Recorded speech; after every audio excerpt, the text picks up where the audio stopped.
Halo teman-teman, di sini saya akan menjelaskan rancangan tahapan penilaian dan evaluasi pembelajaran (TPT).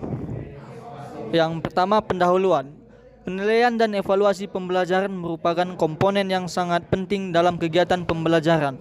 Melalui penilaian dan evaluasi, guru dapat mengetahui tingkat pencapaian tujuan pembelajaran, perkembangan peserta didik, serta efektivitas proses pembelajaran yang telah dilaksanakan. Oleh karena itu, penilaian harus direncanakan secara sistematis dan terencana sesuai dengan tahapan pembelajaran. Tahapan proses penilaian dan evaluasi pembelajaran.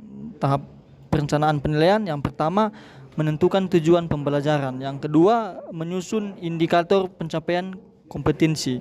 Yang ketiga, menentukan jenis penilaian yang akan digunakan. Dan yang keempat, menyesuaikan penilaian dengan waktu pelaksanaan. Dan yang kelima, menyusun instrumen penilaian, rubrik, soal, lembar, dan observasi.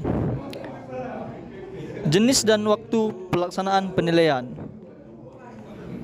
Penilaian formatif, waktu pelaksanaan selama proses pembelajaran berlangsung. Tujuan: yang pertama, memantau pemahaman peserta didik, dan yang kedua, memberikan umpan balik secara langsung.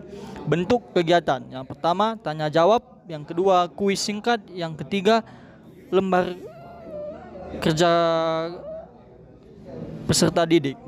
Dokumentasi: hasil kuis, catatan hasil tanya jawab, dan yang ketiga, lembar kerja yang telah dinilai.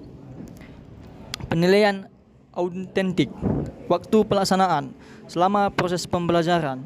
Tujuannya: yang pertama, menilai kemampuan nyata peserta didik, yang kedua, mengukur sikap, pengetahuan, dan keterampilan secara menyeluruh.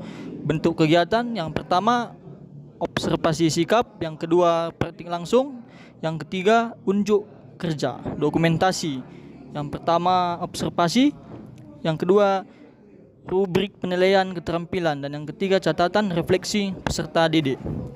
Penilaian alternatif, waktu pelaksanaan selama dan setelah proses pembelajaran. Tujuan: mengembangkan kreativitas dan keterampilan berpikir peserta didik, menilai hasil belajar secara lebih variatif.